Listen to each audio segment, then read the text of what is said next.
Hey, Tony Jackson here, popping in. Now, saw something in the media, and every now and then I try to speak on things on the media because we see this stuff and we have to live with it. And whether anybody wants to admit it or not, it does affect us.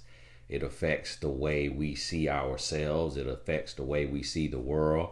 But a lot of times we don't want to admit that because we pretend that celebrity lives mean nothing to us, and that's not true just because of how the subconscious mind works. Now, here's the thing.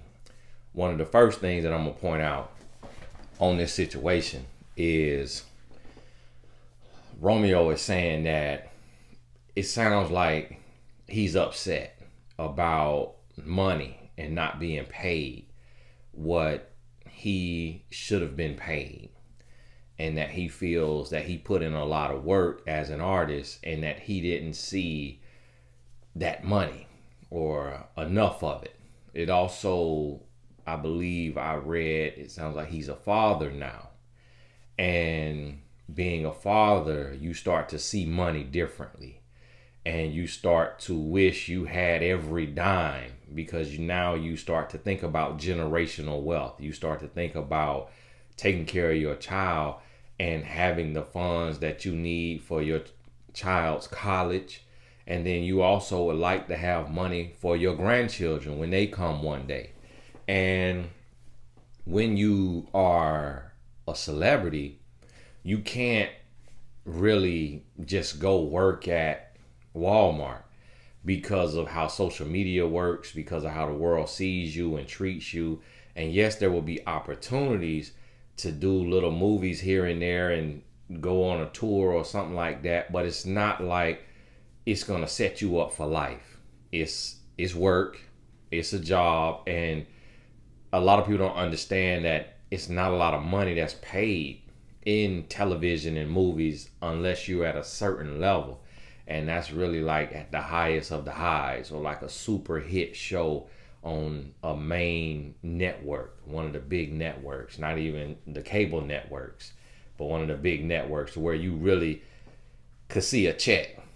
And so one of the first things that sticks out to me is how we always associate celebrity with money. And we associate people being on television with money. And that is one of the furthest things from the truth. And I saw Fantasia say it in a interview the other day because the interviewer said, "Well, Fantasia, you got more money than me, or you got money." And Fantasia was like, "You don't know that." And that's the truth, because I remember sitting next to an artist who had a real hit song, like a big, big song, and he was flying in coach back there in the back with me. And this was several years ago, and his song had been out, his song had come out maybe a couple years before. And he was like, basically, he made no money from the song, that he made like 10 cents for every album that was sold. And I was like, wow. And he was like, "I ain't got no money." But yet this song was everywhere, all over. It was everywhere. And you just would assume that if I've heard this song a million times, this man gotta be a multimillionaire. And that's not the case. And so when I saw Master P come out and was doing the video in front of a Rolls Royce and in front of the house, to me, it didn't feel natural. It didn't feel organic. It didn't feel real. It felt like he was doing this thing where we try to establish authority. And we establish authority by showing some things. But what a lot of times people don't realize, and this is what people don't understand, is the first two G Wagons I bought, I went in and I did not, I probably had, my credit was probably in the 500s. And I did not have, I did not have to show proof of income. And so I put my income down, and I put it at like 600,000 or something like that, 5 or 600,000. And I was grabbing a number. But because you at the number one, if you go to a large dealership that has a relationship and you go in there and you got a business card in your pocket and you say you're an author or you say you're a rapper or you say whatever and you got an LLC, you can get into a Mercedes Benz. Now it's gonna be a little different when you go to Rolls Royce and McLaren and things of that level. But Mercedes Benz, like a G Wagon, is a really nice car. And right now they're being sold for 200,000, 300,000. When I did it, it was like 150,000. It was around that. The first one probably was, I think, 80 or 90,000. So that was back in the good old days, a long time ago. And I put $10,000 down, and I did it on a credit card. Now I meet everyday people. And I ain't have no money like that. I meet everyday people who have $50,000 in savings, who have $100,000 from a home sale that they did, and literally they can go get a G-Wagon, but they assume that they can't. But when we look at celebrities, we think, oh, because they got a Rolls Royce, they must be making money. No.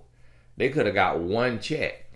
They could have got one nice check that was $100,000, and they went, cashed that check, put it in the bank, and then they went to the dealership and they put down $100,000. And then they could make X amount of dollars a month to cover that payment. And I remember so many people was putting down $100,000 for a Rolls Royce Wraith and paying $3,000 a month on like a lease. And that was, a few years back. And people had these cars, and it was from one big check. But yet we assume this person is a multimillionaire. And so that's the first lesson, is that you have to stop, like the pastor said, you have to stop comparing your behind the scenes to somebody else's highlight reel. You cannot. I'm here to tell y'all that it's a lot of days in your life. If you work a job and you get a check every 2 weeks, or if you own disability, or if you own Social Security and you get a check on the same time schedule, majority of your days you have more money in your account than your influencers and your celebrities who are not A-listers. Majority of your days. Majority of your days, you got more money than a lot of rookie pro athletes and some veteran pro athletes. A lot of your days. Listen to me. Because I remember the practice squad in the NFL used to be at like 70, 80K. And then it went up like 110, 120K. But they're single men. And so their taxes come out, boom, off the top, that tax bracket. And then because they're in the NFL, all of their friends and family are asking them for stuff. And because they don't want to look like a failure or feel like a failure, they start giving away this money. And then when the off season comes, because you only get a check for 17 weeks. So then when the off season, out of 52, when the off season comes, they're broke. I remember on paper, a pro athlete that was on paper making a couple million a year. Of course, after taxes, it probably, and fees and all of that, probably was right around $1 million, maybe a little under $1 million. But lived the lifestyle, escorts, casinos, what have you. Pro athlete was out of the league for 1 year and called me and asked for a loan. After making millions of dollars for several years as a professional athlete. You got to understand that just because people make money don't mean they have financial literacy. And one thing I can assure you, coming from the bottom, coming from Section 8, coming from the projects, coming from the hood of any sort, There is no financial literacy being taught until we get out here with our foundations and we start going to the community center that the politicians in the city will put in the hood. They'll put a community center in the hood, or they'll put a library in the hood for us to go in there and do nothing until our foundations start going in there and we start teaching financial literacy. We're not getting it. So I can guarantee you that when Master P came into money, he probably knew his worth, probably knew what the dollar amount he wanted, but that don't mean he was financial literate. Because let me tell you something, as a son, as a man who was a son to a father that was active in my life, it probably got to be a cold day in Satan's house for me to go public against my father, for me to air out a grievance. That lets you know it's some feelings. It's some stuff going on. It's some feelings. You hear me? And when you come from our culture, you could lose your life for doing something like that. You could lose your life for disrespect. I come from all the way in there. When you all the way in there and you seeing people say something wrong and losing their life because they said something wrong, because they said somebody ain't like. People getting the brakes beat off of them over $5, owing somebody a little bit of money, getting beat to a pulp. So that's why I rarely speak on celebrity stuff. Rarely speak on it because you don't know who you're speaking on. And that's why when I speak on it, I'm trying to grab a lesson instead of bashing the person. And that's what a lot of people don't understand, how you got to go about that. I'm not going to bash the person. Instead, I want us to get the lesson from this. And if somebody doing that with me, I can appreciate that. But if they come on here calling me names and all of this right here, it's another situation. And God forbid. And so when you understand that, you move a little different. People who come crazy and just be all crazy out the mouth, that's somebody that will not kill by their name. And so they don't even understand the repercussions of that. Everybody ain't going to court. And some people will take you to court just to pump fake you, to make you think they own that. And then there's something else coming from you from another angle that you ain't even expect. And so that's what we got to understand with spiritual warfare. So the first lesson is these influencers, us as influencers and the celebrities out there. I'm not a celebrity.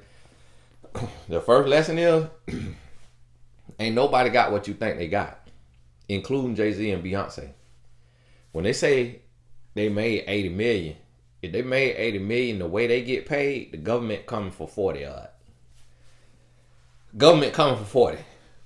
Then you got agents, you got managers, you got the lawyers, you got the nannies that's full time, you got the drivers that's full time, you got the security that's full time, you got the pilot, you got the jet, all of that right there. That's millions of dollars that's coming off there. Boom, boom, boom. Friends, family, you got your lifestyle, all of that right there. That's money coming off. And I'm going to help y'all understand. The levels to this, man. I'm gonna help you understand the levels to this, and I'm sharing this with you. And the reason why I share this with you, because don't nobody share it. But I'm gonna help y'all understand. When I went to one of my bank accounts, and I put on there what you type in, monthly spend or something like that. It showed me what I spent that month. And it say your average spend is $113,000 a month. Your average spend.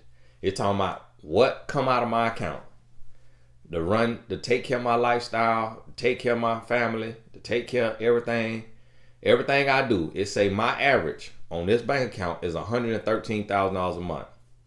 What you think Jay-Z and them at? You see what I'm trying to tell you? I'm a business owner. I'm a business owner. I'm a successful entrepreneur. And that bank account told me, and that ain't my only bank account. That bank account told me that I average spending $113,000 a month. That's a true story. Now, it done went down since then. I ain't checked it because I've been trying to be intentional about that. That's what I want you to understand. So imagine if people go through a season where checks ain't coming in. Them checks ain't coming in. Like, how much money you think Master P making from music? How much money you think Romeo making from music? It ain't like that. Like, you be hot for a little while, and then when your music ain't on the top of the charts, you starving. You starving. And it's like, do we see, you got to be doing shows. And if you're doing shows, we saw artists that was quote unquote popping and can't sell 2,000 tickets and be on the charts and struggle. It's a handful of artists that could fill up an arena. It's a handful of artists. And you got to get it while you can get it, because you ain't always going to be able to get it. You ain't always going to be able to get it. That's why you think Kevin Hart going to Africa. Because he done ran up and through America selling out arenas. At some point, you got to expand that territory. You got to go get you a bag from other places. You got to go where you fresh and new at. That's why a lot of these artists who ain't doing nothing in America go and make good money in Europe. They'll go do a whole tour in Europe. And over there, because their music done got over there from social media, they treat you differently. When I went to Johannesburg, South Africa to speak as a 29-year-old, I got more love. I got 10 times the love that I get in America. They treated me like I felt like I was Michael Jackson. I felt like I was a member of the Beatles when I went to Johannesburg, South Africa. America treats you like trash. Your own people, black Americans, treat you like just running your mouth. Go to Johannesburg, South Africa. Tony, people stood in line 4-5 hours to take a picture with me. And I stood there for every last one of them. And there was hundreds of them. I stood there for every last one of them. I said, you think I'm worth something? You think I'm worth that much? To stand on your heels for 2, 3, 4 hours? I'm going to stand here too. At the end of that line, I was so drained. I was so tired. But I stood there. Listen to me. You can't believe everything you see. You cannot believe everything you see. And that's why I try to tell people. It's like, well, much is given, much is required. So the more you make, the more you spend. It's a lot of days. It's a lot of days as influencers and those celebrities. We'll wake up and go to our account, and that account in the negative. That account. But the everyday person, I done said that before, and there was people in the comments. Your account ain't never in the negative. You need to stop telling that lie. Man, listen. I've been on this journey. I've been full-time entrepreneur since 2011. Seasons change. Ain't always amazing. You have highs and lows. It's been a many days. There was a time in my business, I had 12 different bank accounts, and I done condensed some. I still got multiple. I had 12 or more bank accounts because I had a lot of companies. But I'll be using the cards for different things, different places, and signing up for different subscriptions for my business. I averaged $500 to $600 a month in overdraft fees. I averaged $500 to $600 a month. So what? That's $6,000 a year in overdraft fees. And 6 times 10 is 6,000 plus 12, $7,200. Up to $7,200 a year. Do you know in your IRA, you can only deposit $6,000 a year if you're under the age of 50. I think over 50 could do $7,000. $6,000 a year, but they tell you if you put in $6,000 a year and then you direct that money to a good fund that got a nice little return on it, they tell you putting in 6K a year from like the age of 18, even the age of 25 to your retirement age of like 65, you're going to be a millionaire. So literally the money I was paying in overdraft fees, that money single-handedly could have made me a millionaire by the time I was retired. Now I had to become and build and earn, get to the millions of earnings. I had to get to that because my investments wasn't doing it, because I'm paying that money in overdraft fees. You see what I'm saying? And then I had to get a hold of that. I had to learn. I'm learning financial literacy as I go. So I'm 38 now. Around 25, I started to learn about get more financially literate.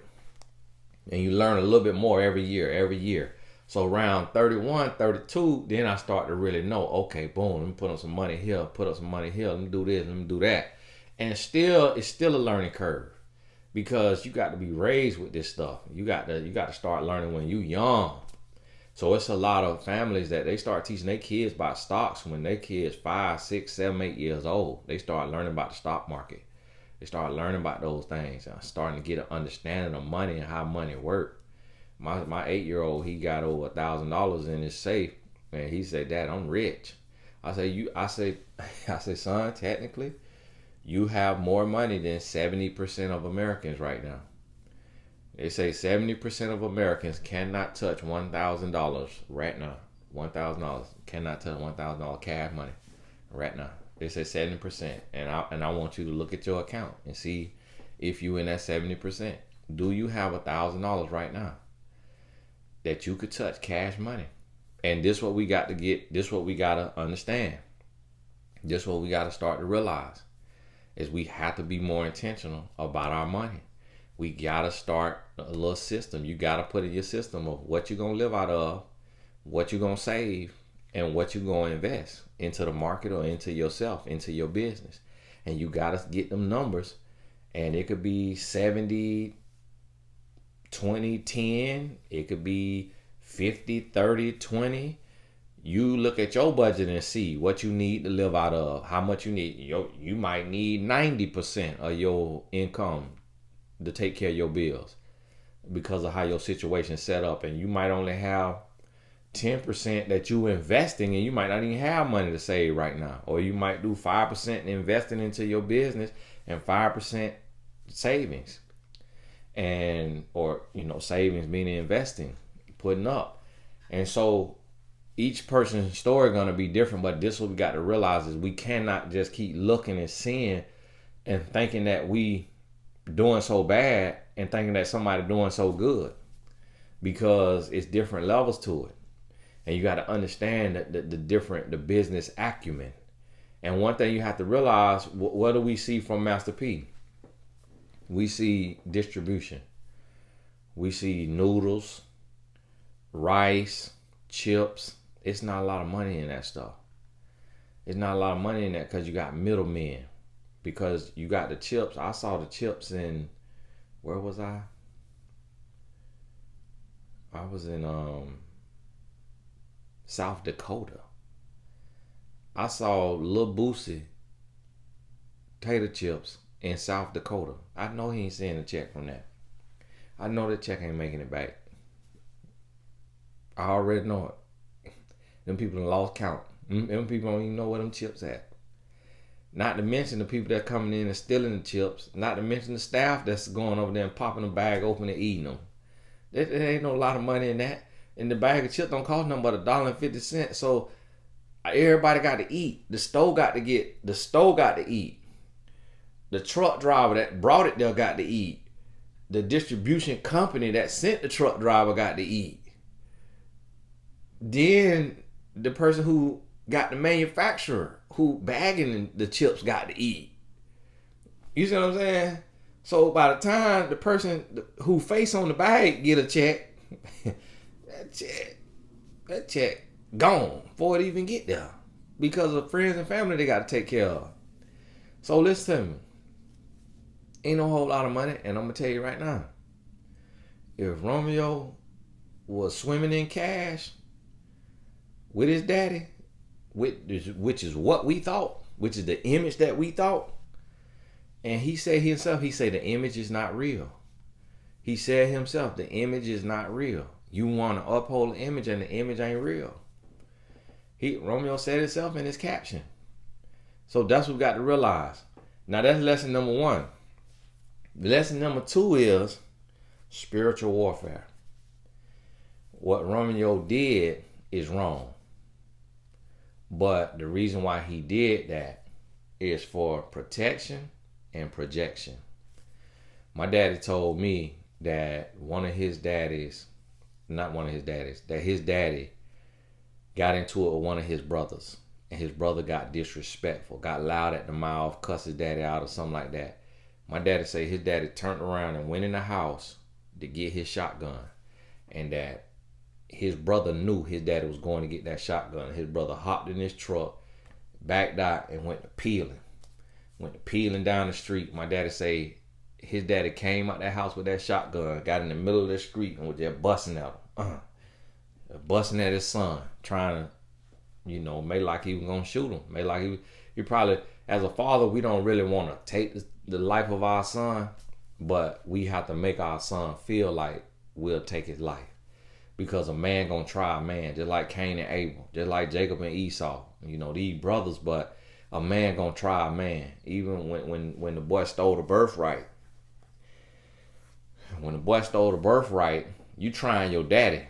At that point, it ain't about your brother. Like, yeah, you stealing your brother birthright, but you trying your daddy. You deceiving your father. Like, that's disrespectful. Your father could smite you. Your father could have turned around and cursed you for life, but word is bond.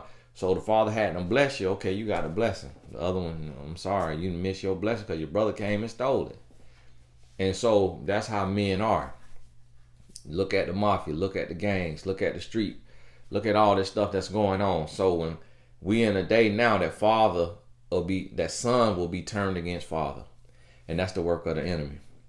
That's the work of the enemy. And so Romeo is talking about God, but he let the devil use him.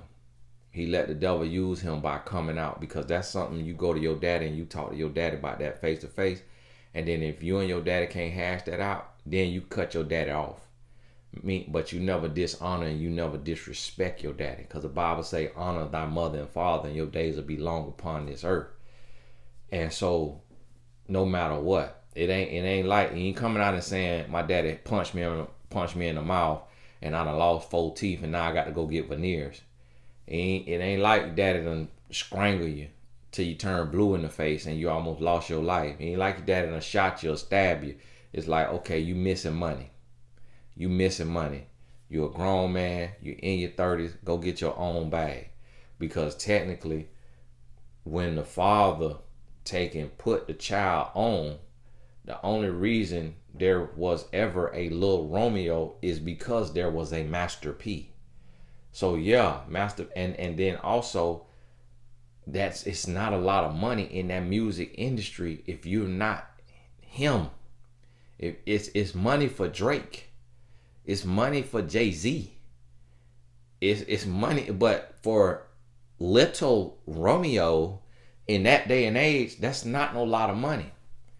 That ain't no lot of money. Like, so he's saying I really ain't see none of the proceeds from the work that I did. It's like your father could be trying to protect you and let you know, like, listen, bro, that really was not no proceeds. Like, you heard Lil Wayne. We heard Lil Wayne crying and complaining about his money with Birdman. And look at the level Lil Wayne on now and the level he was on. If he could say, I'm missing money and this money funny, listen, Lil Romeo was 1% the size of Lil Wayne. At the most, at his absolute height, probably at 10% the size of Lil Wayne. So this is what we have to understand, is not everything is as it is perceived. And a lot of times as children don't understand that. Like, I thought my mom and daddy had money. When I got older, they told me, like, listen, Playboy, we was robbing Peter to pay Paul to keep you in them Nikes. to keep you fitted from head to toe. I done had to tell my son several times, like, son, listen, boy, you done seen a lot, you done done a lot, but boy, it's been some days where my count was in the negative. You hear me? It's been some days, boy, I ain't have a dime. I say, boy, we talk about me making what your school teacher make. What your school teacher make in a year, I could make in a month. Well, boy, let's hear. Your school teacher got more money than me a lot of days of her life, because the expenses that come with my life don't come with your school teacher life. But a lot of times we shelter the kids from that, and the kids don't understand, like, hey, let's go play, boy, that deal was bad. Like, yeah, you was out here with your few hit songs, but that deal was terrible. The deal was terrible, unfortunately. The money was funny, unfortunately. Unfortunately, I ain't hired no forensic accountant, and that money was all over the place.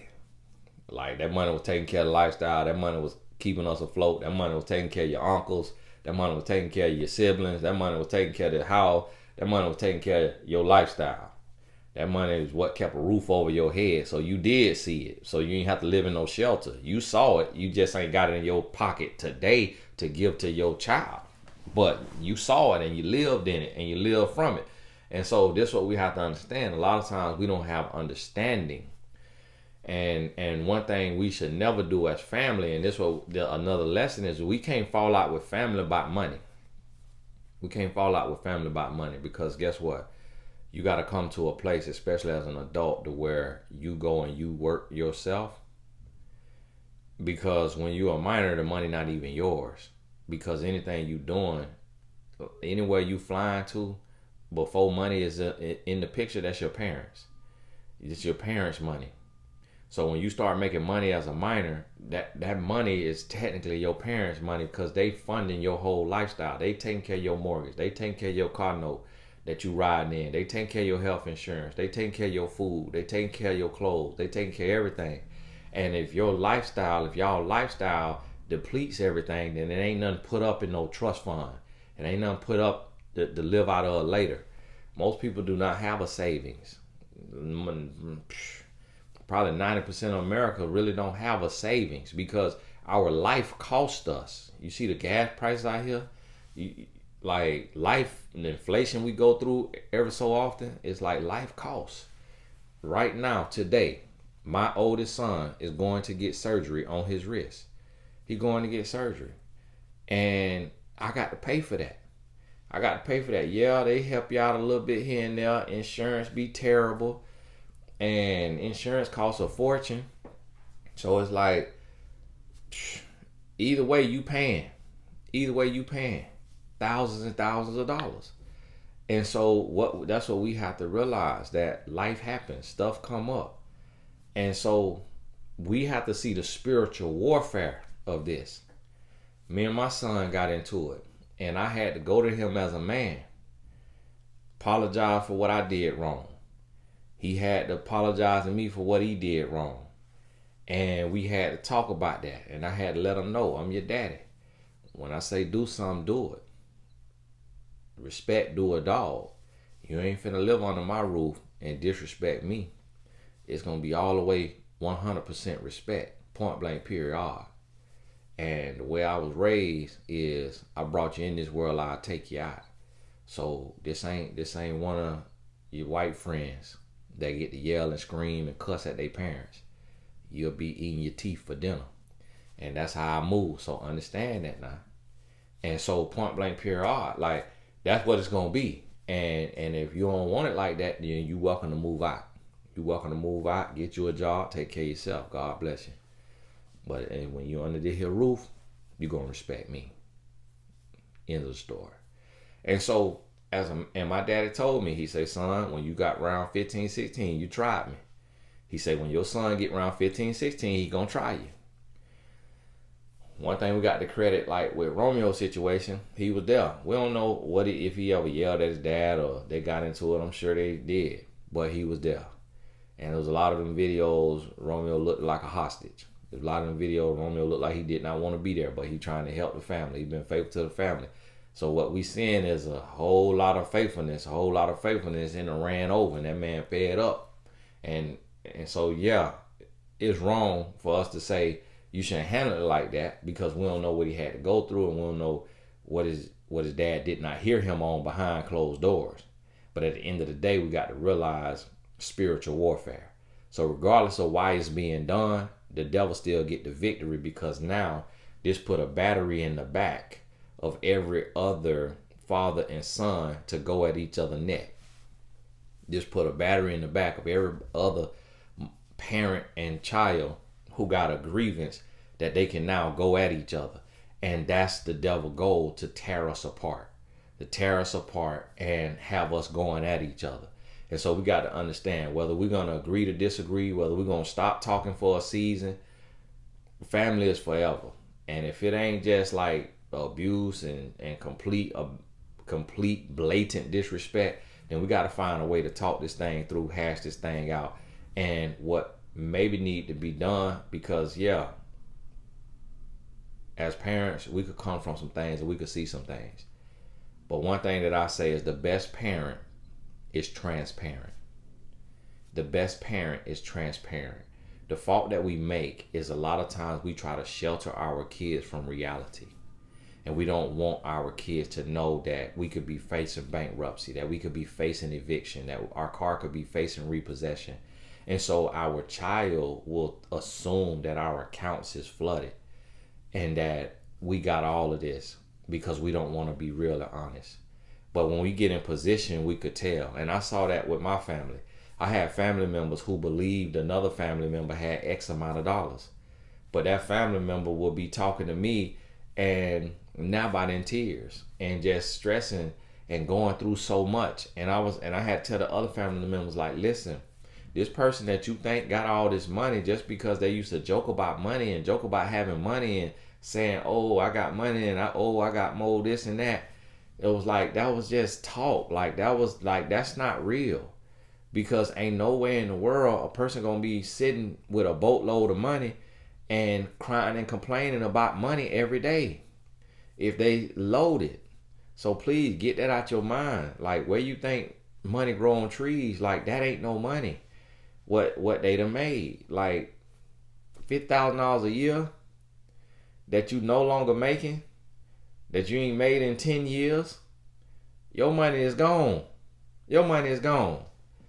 But people have this idea, for some reason, we always believe people got more than they got. Like, I got a friend that mama is a billionaire. And I go to him and we talking about a deal, and I'll be like, hey, it's gonna be this right here, this right here. And he said to me one time, he said, listen, I don't just have hundreds of thousands of dollars just sitting in an account. He was like, I don't just have $100,000 sitting in an account. But yet we expect everyday people to have $100,000 sitting in an account. And this is a billionaire who literally have to sell stock or take money off of a money market account or take money out of an investment to move $50,000. Like, live on a credit card and then get dividend checks from the stock portfolio and pay the bills like that. Sell stock, buys up properties, get checks in from those properties, live on a credit card, and then pay the credit card bill from the checks from the property. And if the properties do not pay, if we go into a recession and the properties are not paying, he be just as stressed, just as worried, and just as nasty as people in the hood who come from nothing with no money. I done seen it at the highest level, and this a doggone billionaire. And that's why I try to tell you, like, Jeff Bezos could be broke. We could say, oh, he worth all of these billions. Yeah, in the stock market. That's in stock. He don't have 50 billion in a bank account. That's in stock. So if one thing happened and his stock lose 50% of value, he lose 50% of his net worth. Point blank period. And then when you sell stocks, it's a process. You don't sell stock and the money instantly available. And it's limits, because whoever is holding them stock, holding your money, whoever is the broker, it's limits on what you could sell per day. So, and what you could sell per week. So when you get ready to sell that thing plummeting and it's going down and down and down and down, you becoming broker every day. And so this is what we have to realize. We got to stop feuding with the family over money. Money is a facade. Money is a mirage. Just like Romeo said, he said, this is a mirage. He said, this ain't real. And yet still, he came out and he said what he said, and that shouldn't have been said. He shouldn't have came out and did that. But at the same time, I only could say that from the outside looking in. But one thing I could tell you is you got to be either high, drunk, dealing with mental health issues, or extremely, extremely, extremely, extremely angry because you've been violated on that level. It got to be one of those things. For a son to turn on his father and expose his father like that, when his father got everything to lose, when his father done built this whole brand, when his father got this whole image, and just from those words, and because it come from a son, and it come from a son who is got a wherewithal, a son who got a head on his shoulders, a son who is not coked out, we believe it. And so now we will never see Master P the same because of what his son said. We will forever see Master P as a facade. And me being in the industry, I already knew and understood smoke and mirrors, but the everyday person did not. Because I talked to one of my homeboys, and he be swearing everybody online that's a rapper or whatever got all this money. And I be telling him, I'm like, bro, Rick Ross could be broke. Like, he don't have, I said, Floyd Mayweather can go broke. Like, that ain't how money work. Like, when you making money and you're spending money at that level, if you're no longer making money at that level, you are going to go broke. And nothing is safe and secure. Oh, well, he owned buildings. Yes. You ever heard of a real estate bubble crash? Bubble bursting? You ever heard of a market crash? Yeah, you can own buildings, but you didn't buy it cash. You got money from the bank. So if that thing lose money, if it catch fire and burn down, and the insurance say, no, we not covering this because of neglect. This y'all neglect that caused this. We got a clause that say we don't cover that right there. Nah, you broke. You broke. Billionaires go broke. Millionaires, multi-millionaires, hundreds of millions of dollars go broke. Tens of millions go broke. Like, we have to understand that. And this what's going on in our world. So now we got this obsession with money. We lusting out the money. We comparing money. And then we got the family feuding. Mother versus daughter. Father versus son. Husband versus wife. Wife versus husband. White versus black. Boss versus employee. Co-worker versus co-worker. Brother versus sister. Sister versus brother. Sister versus sister. Brother versus brother. All of this right here is spiritual warfare. Spiritual warfare. And when you look on a ground level, meaning the everyday people, meaning people who not celebrities, people who don't have a following, when you go on your Facebook, you will see families feuding. You will see sisters going off on their sisters, brothers going off on their brothers, brother and sister, sister, all this right here, going off on each other, cousins going off on each other. Go to your Facebook. If you got a Facebook where you friends with your friends and family from your city, and some of y'all watching this probably have been guilty of it, then went online and did a subliminal message about one of your friends or family members, and you know a handful of people know who you was talking about, and you aired your family business. That's spiritual warfare. That's what the devil wants. He wants us to be weak. He wants us to be divided. He wants us to lose our family. He wants us to lose our protection. Like out here in this world, somebody could make somebody mad and you could be protected by your family member. But you fall out with that family member and now your hedge of protection, your physical hedge of protection is removed. It's removed. Now you could be touched because they realize you ain't even down with who you were down with no more. You done turned your back on people. And so this is another lesson that we got to learn from this is the spiritual warfare. And we cannot go airing our grievances publicly when it's dealing with our friends and our family, especially our family, because that's what the adversary wants. And then that causes a ripple effect that makes everybody else feel like they could do the same thing. Oh, such and such is a millionaire. No, he's not a millionaire. Because a millionaire wouldn't be crying and complaining about no money. Such and such is a millionaire and he going off on his parent. So I could get on my little Instagram or Facebook and go off on my mama or daddy for not paying for my college, for not having me a college fund, for not having me a trust fund, for not having no savings account to give me when I turn 18 or 22, 25. Like, let me go on here and talk about how terrible my mom and daddy is for making money and driving nice cars and living in a house and not having no college fund for me and not understanding where my mom and daddy come from. No financial literacy, no guidance, no help, no support. Divided and splintered as a family. Doing the best they know how. Getting it out the mud. Learning every step of the way. But the devil could take and put something in me to make me mad with them. Make me go off on them. And then we broken, we splintered. And then my prayers is hindered. Because I'm dishonoring my mother and father. Because of a perceived offense. And I don't know they struggle. And I don't know what they went through. But yet they was there for me to the best of their ability. Instead of me being grateful for that. Instead of me being grateful that I wasn't sat on somebody's doorstep. And left for the buzzards. I could find something. The devil could help me find something to be angry about. To cause a rift in the family. And that's our problem. That's our problem. So listen to me.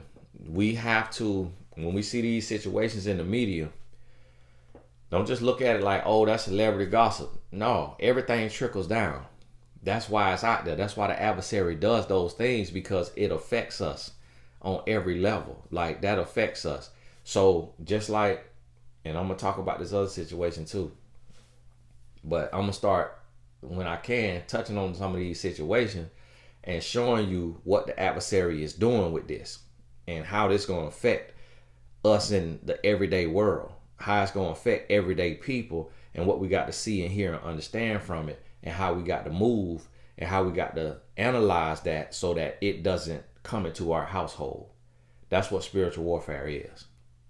It's something that's put out there on the mainstream to then seep into our household and destroy us internally. And those are the puppets. And that's why they end up taking their life. The people we see online, the people that we see out there in the public, those are the times, those are the people a lot of times that we see Michael Jackson, Whitney Houston, Prince, Amy Winehouse. A lot of times we see these people out here and they are in the spiritual warfare. They become the adversary's puppet. They become the conduit. They become the representation of the insecurity, the pain, the fear, the frustration, the intense warfare. And then that affects us as people who are looking up to them and watching them. So then that gives us a reason to embrace our depression, to internalize our depression. Because we say, if a multimillionaire who has everything could be depressed, why can't I be depressed with my bank account looking sad like it's looking? If somebody who got everything, done traveled the world, done seen everything, could be depressed, why can't I be depressed? You know what? I'm finna, don't tell me not to be angry. Don't tell me not to be mad. Don't tell me not to hate my daddy. Don't tell me not to hate my mama when millionaires is going off on they daddy online. Don't tell me what I can't do. I'm finna do this because this is how I feel. And that's what the adversary comes to do, to steal, to kill, and to destroy. You got to recognize, realize, and understand. Hey, this Tony Gaskin. God bless you. We'll talk soon. Oh, make sure you get in the kickoff class. We got a kickoff class coming December 31st, so it's close. So if you got to this point, and I pray that you in a financial position to join us in class, to take care of the tuition for the 1 day, full day seminar. It'll be at least 4 hours. But watch the video on the page. It's on TonyGaskinsAcademy.com.